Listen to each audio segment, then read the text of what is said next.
Hello students, welcome back to my channel, your channel Puneet sir ki Pathshala. और आज मैं आपके लेके आ गया हूं क्लास 12 से चैप्टर नंबर 1 इलेक्ट्रोस्टैटिक ब्रांच से electric charge and field part number 19 electric field due to electric dipole and at any point. तो इसके पहले जो भी मैंने बताया था आपको एक्सियल पोजीशन पे और इक्वेटोरियल पोजीशन यानी परपेंडिकुलर बाइसेक्टर पर इलेक्ट्रिक फील्ड कितनी होती है ड्यू टू अ डायपोल। अगर आपने वो लेक्चर्स नहीं देखे 17 और 18 तो प्लीज लेक्चर देख लीजिएगा। इसके पहले प्लेलिस्ट पुनीत सर की पाठशाला इलेक्ट्रिक डायपोल, आपको सारे लेक्चर्स मिल जाएंगे। बिना देरी किए लेक्चर को शुरू करते हैं।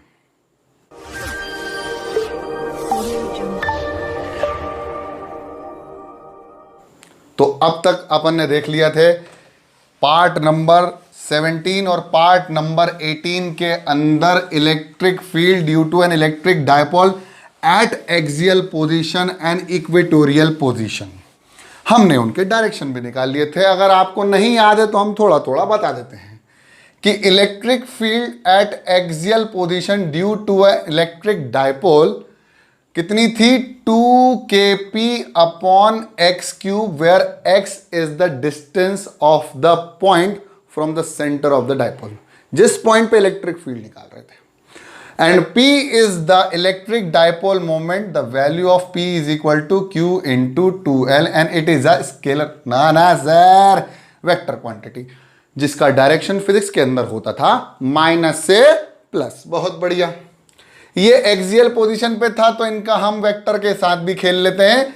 जिस डायरेक्शन में इलेक्ट्रिक फील्ड आ रही थी उसी डायरेक्शन में इलेक्ट्रिक फील्ड का जो नेट इलेक्ट्रिक फील्ड आ रही थी किस डायरेक्शन में, डायपोल मोमेंट के डायरेक्शन में, इसलिए इन दोनों का डायरेक्शन सेम था।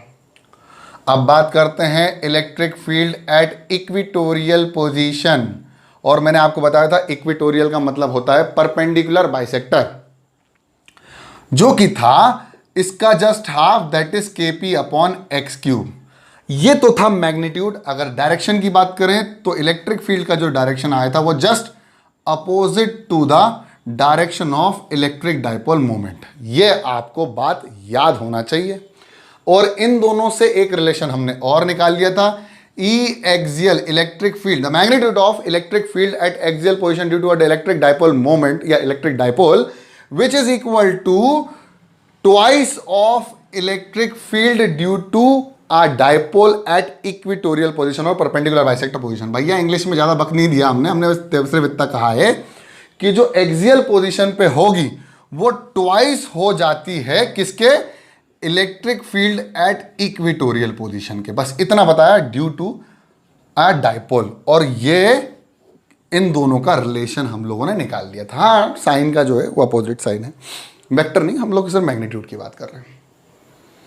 अब मैं आपको निकालना सिखाऊंगा कि इलेक्ट्रिक फील्ड अगर सिर्फ आपको एक पॉइंट दे दिया जाए सेंटर से तो वो किस पॉइंट पर, किसी भी पॉइंट पर हम इलेक्ट्रिक फील्ड निकाल सकते हैं। Electric field at any point, किसी भी पॉइंट। यही हमारा आज का टॉपिक रहेगा और हमारा एम भी यही रहेगा कि इसको अच्छे से समझ लें। बोर्ड का इंपॉर्टेंट टॉपिक है electric field at any point due to a dipole. तो मेरे प्यारे बच्चों, ये बात याद करके पुनीत सर ने आपको बता दिया है। अब हम लेक्चर को शुरू करने जा रहे हैं। लेक्चर तो शुरू हो चुका है। ओके, आई होप आप लोग पढ़ रहे होंगे। जिनको ऑनलाइन क्लासेस में आना हो डायरेक्ट पुनीत सर की पाठशाला डीएम कर दो इंस्टाग्राम पर, और वहां पर भी मुझे फॉलो कर लो, वहां भी अपडेट देता रहता हूं। ठीक है, तो देखो क्या है कि हमारे पास यहाँ पर इलेक्ट्रिक डायपोल है, एक बहुत बढ़िया सा इलेक्ट्रिक डायपोल यहाँ बना रहा हूँ और एक और यहाँ बना रहा हूँ। हाँ सर, बहुत बढ़िया। मैंने आपको बताया था कि जो इलेक्ट्रिक डायपोल होता है उन दोनों के बीच का जो डिस्टेंस होता है बहुत कम होता है। इतना कम होता है कि दो माइनस और प्लस, माइनस चार्ज और प्लस चार्ज एक सिस्टम के अंदर आ जाते हैं और ये डिस्टेंस बहुत छोटा होता है। तो मैंने कहा कि ये माइनस क्यू चार्ज है और ये प्लस क्यू चार्ज है। बहुत बढ़िया। और इन दोनों के बीच का डिस्टेंस, ये सेंटर ऑफ द डायपोल, यहां से इन दोनों के बीच का जो डिस्टेंस है वो कितना है मेरे प्यारे बच्चों, होता कितना है 2 इंटू एल। और ये पॉइंट पर हम लोगों ने इलेक्ट्रिक फील्ड निकाल ली और इस पॉइंट पर हम लोगों ने इलेक्ट्रिक फील्ड निकाल ली थी। अब हम कोई भी पॉइंट ले लें और उस पर इलेक्ट्रिक फील्ड निकालने। आपको एक चीज और पता होना चाहिए कि P is equal to the dipole moment, electric dipole moment is equal to Q into 2L। ये आपको समझ में आ जाना चाहिए था, ठीक है, और बात नहीं।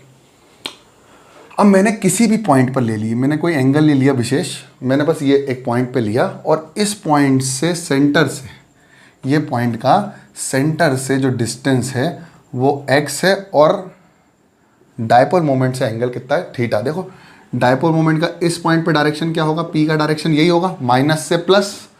तो इस पॉइंट पर जो डायरेक्शन होगा डायपोल मोमेंट से वो कितना होगा, माइनस से प्लस, और एंगल कितना है, थीटा। ये बात आपको बिल्कुल पकड़ के चलनी है यार। अभी हमारे पास था एक्सियल तो हमने निकाल लिया, अब हम ये डिस्टेंस निकालेंगे, फिर ये डिस्टेंस निकालेंगे तो बहुत लफड़ा हो जाएगा।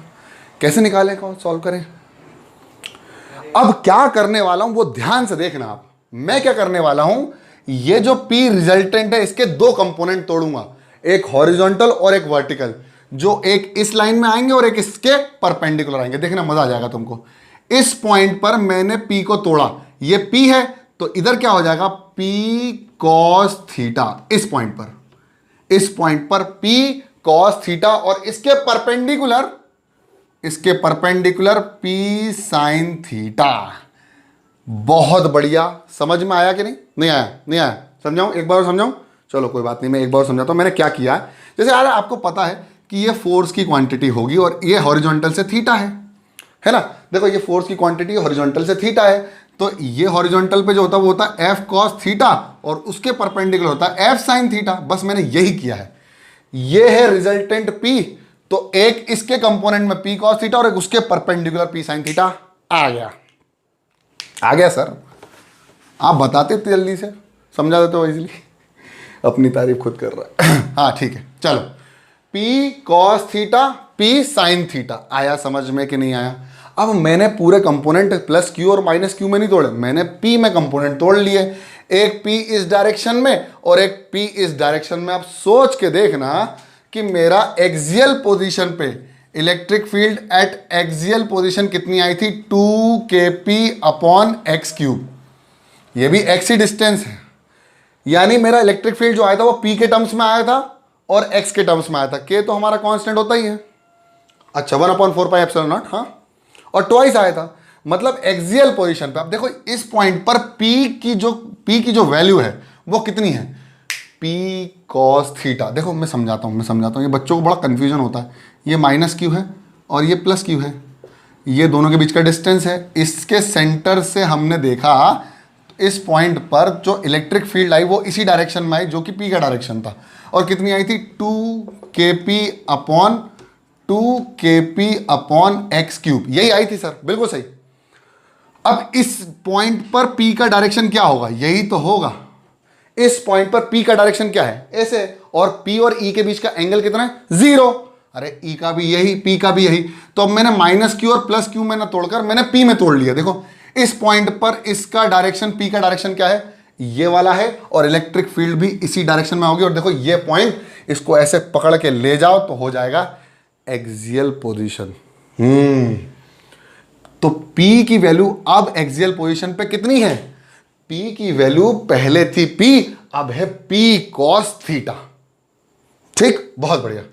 अच्छा डायरेक्शन क्या होगा इलेक्ट्रिक फील्ड का, यही होगा, और कितनी होगी, E1 मान लेते, E1 is equal to 2k, और P की वैल्यू अब P नहीं है, अब है P cos theta upon distance x cube, और डायरेक्शन भी यही जो P cos थीटा का था इस पॉइंट पर। बहुत बढ़िया।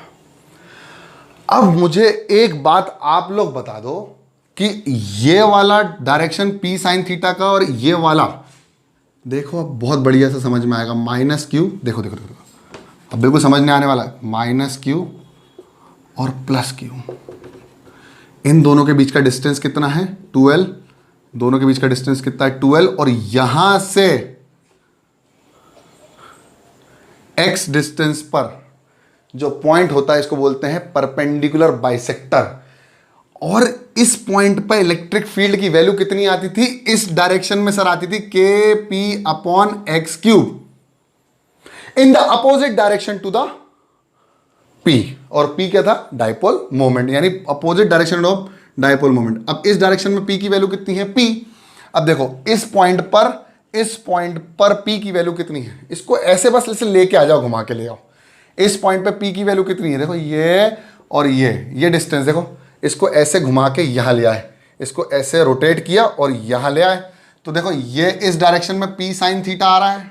बहुत बढ़िया, इसको ऐसे घुमा दिया मैंने, ऐसे घुमा दिया, तो ये इस डायरेक्शन में P साइन थीटा, और यहां से x डिस्टेंस दूर हमें इलेक्ट्रिक फील्ड चाहिए, कितनी आएगी इस डायरेक्शन में sir? KP sine theta upon x cube. Opposite direction sir इसी डायरेक्शन में आएगी। P साइन थीटा इस डायरेक्शन में काम कर रहा है, तो इलेक्ट्रिक फील्ड इस डायरेक्शन में, मतलब यहां से ऐसे, इससे जस्ट अपोजिट डायरेक्शन में electric field E2 is equal to KP sine theta upon x cube. खत्म। इन दोनों बीच का एंगल 90 डिग्री। बस आगे समझ में, बस खत्म है भाई। 2KP cos theta upon x cube, KP sine theta upon x cube. बस अब नेट निकाल लो, नेट निकालो। नेट क्या होगा?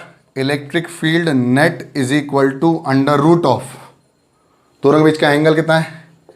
E1 square plus E2 plus 2, E1 E2 cos 90 zero, यानी अंडर रूट ऑफ E1 का स्क्वायर प्लस E2 का square. E1 की वैल्यू कितनी बोल दो बच्चों?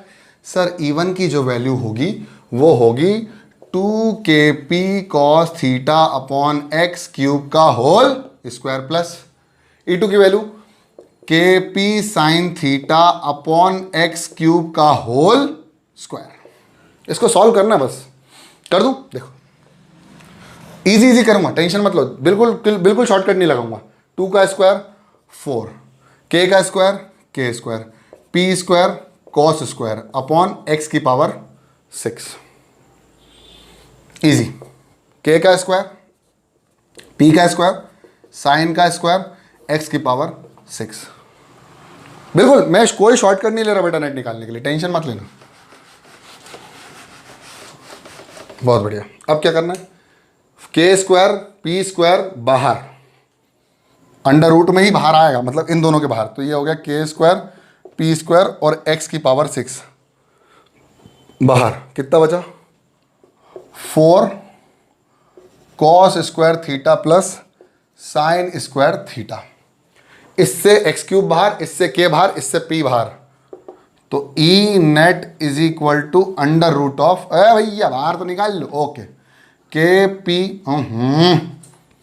KP upon x cube under root 4 cos square theta plus sine square theta.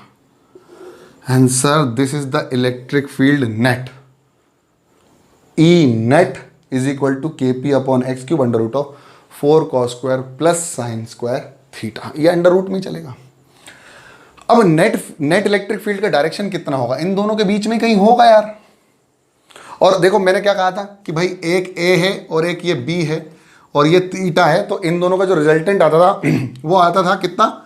A square plus B square plus 2AB cos theta. हाँ, अब ये कितने एंगल पे आता था रिजल्टेंट? मान लो ये रिजल्टेंट तो A से कितने एंगल पे? A से कितने एंगल पे? तो इसको उठा के यहाँ लेके आते थे तो कितना आता था? B साइन थीटा, तो B sine theta upon A plus B cos theta. खत्म। ये आता था टेन अल्फा। टेन अल्फा की वैल्यू, यहाँ से अल्फा की वैल्यू कितनी आती थी? टेन अल्फा, भाई 9th 11th वाले है ना vectors. Tan alpha is equal to B sine theta upon A plus B cos theta. बहुत बढ़िया सर, समझ में आ गया, एक नंबर। बस यही है, यहाँ से इन दोनों में टेन अल्फा निकाल लो, यहाँ से ये हो गया A, ये हो गया B, तो टेन अल्फा की वैल्यू कितनी आएगी? Tan alpha is equal to, ये A है ये B है, इसको इधर ले आओ तो ये आ जाएगा B sine theta, B sine theta. तो B की वैल्यू कितनी है? KP sine theta upon x cube. ये B की वैल्यू है इस डायरेक्शन में, तो इसको इधर लेके आ गया B साइन थीटा, अब इसको ले दो sign theta upon A plus B cos theta. तो A की वैल्यू कितनी है? KP sine theta upon, sorry A की value 2KP cos theta upon x cube plus B cos theta. तो B बी की वैल्यू कितनी हो जाएगी जल्दी बताओ, बी के P sign theta upon x cube cos theta, ये हो गई कॉस थीटा, ये आ गई टेन अल्फा की वैल्यू इधर से। वैसे डायरेक्शन कोई पूछता नहीं है, हमें सिर्फ दो वेक्टर्स याद होना चाहिए और यहां से हम खेल ले। अरे नहीं समझ में आया, मैं बता देता हूं। देखो क्या होता है, ये होता है ए, सॉरी ये होता है ए और ये होता है बी, ये वेक्टर है, ये वेक्टर, ये थीटा है। यहां से रिजल्टेंट कैसे आता है, इसको इधर पैरेलल शिफ्टिंग करते हैं, ये देखो, और यहां से परपेंडिकुलर मार देते हैं, तो ये कितना होता है बी, भाई ये बी है, ये बी है, तो ये कितना होता है बी साइन थीटा, और ये होता था बी कॉस थीटा। अब यहां से अल्फा की वैल्यू निकालनी है, टेन अल्फा की वैल्यू, देखो टेन अल्फा की वैल्यू, तो B sine theta upon A plus B cos theta, भाई यही तो फॉर्मूला लगाया और अल्फा आ जाएगा। अल्फा कितना आएगा, alpha is equal to tan inverse B sine theta upon A plus B cos theta. डरना नहीं है, वैल्यूज को बड़ी बड़ी देखकर मत डरो, एंगल आ जाएगा, बस आपको 11th का वेक्टर अच्छे से पढ़ना है। आई होप ये लेक्चर समझ में आया होगा। इतना ही आता है answer, E net is equal to K P upon x cube under root of 4 cos square plus sine square theta under root में। तो आई होप आपको लेक्चर पसंद आया, लेक्चर समझ में आया, लेक्चर पसंद आया तो लाइक करो, चैनल में नए हो तो सब्सक्राइब करो। एक और चैनल है मैथ्स का, उसको भी सब्सक्राइब कर लो, नवनीत सर की पाठशाला, वहां पर जिसको मैथ्स अच्छे सीखनी है वो कर सकता है सब्सक्राइब, मेरा ही चैनल है। तब तक के लिए पढ़ते रहो, बढ़ते रहो और इंतजार करते रहो अगले लेक्चर का। जय हिंद।